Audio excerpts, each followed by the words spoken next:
దేవదేవుడు వెంకటేశ్వర స్వామి యొక్క ఆశీస్సుల కోసం ఈరోజు తిరుమల దర్శించుకోవడం జరిగింది.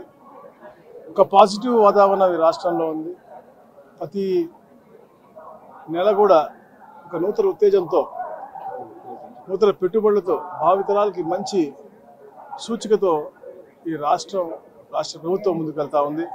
మొన్న లాస్ట్ మంత్ మనం చూసాము, సిఐ సమ్మిట్ విశాఖపట్నంలో పెద్ద ఎత్తున సక్సెస్ అయ్యి దాదాపుగా 12 లక్షల కోట్ల రూపాయలు పెట్టుబడులు పెట్టి మళ్ళీ అలాగే 15 లక్షల మందికి ఉపాధి కల్పించే విధంగా అలా ప్రతి నెల కూడా ఇలాంటి పెట్టుబడులు రావటం నిజంగా చాలా మంచి వాతావరణం. అలాగే ముఖ్యంగా 3 జోన్లుగా విభజించి రాష్ట్రాన్ని విశాఖపట్నం జోన్గా, సెంట్రల్ జోన్గా, మరి రాయలసీమ జోన్గా, మరి ముఖ్యంగా రాయలసీమ జోన్కి తిరుపతి సెంట్రిక్గా ఎన్నో అభివృద్ధి కార్యక్రమాలు, విద్యా సంస్థలు, అలాగే స్పిరిచువల్ సెంటర్గా తయారు చేయాలని చెప్పేసి ఏదైతే ముఖ్యమంత్రి గారి కాంక్ష ఉందో దాన్ని ఉద్దేశించుకుని కూడా ఈరోజు కింద డిఆర్సీ మీటింగ్లో అధికారులు ముఖ్యంగా తుడా చైర్మన్ గారు అందరూ కూర్చోబెట్టుకుని ఒక వే ఫార్వర్డ్ తిరుపతిని ఎలా అభివృద్ధి చేయాలి, ఎలా అందరికి కూడా వస్తే దర్శనంతో పాటు ఫ్యామిలీ 2-3 రోజులు ఇక్కడ ఎంటర్టైన్ చేయడం కోసం కావాల్సిన ఎకో సిస్టమ్ కూడా తప్పకుండా ఏర్పాటు చేయాలని చెప్పేసి కూడా గౌరవ ముఖ్యమంత్రి గారు ఆలోచన చేస్తూ ఉన్నారు. అలాగే మొన్ననే గౌరవ ముఖ్యమంత్రి గారు రాబోయే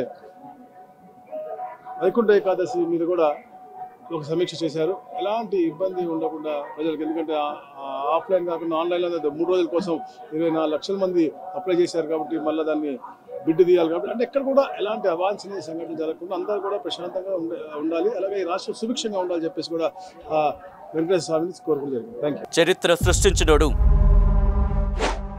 ఇప్పుడు ఆ చరిత్రని తిరగరాయబోతున్నాడు.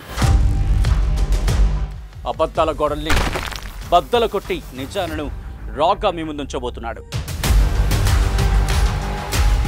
నిజమైన వార్తల కోసం వెంటనే డౌన్లోడ్ చేసుకోండి రా యాప్ని.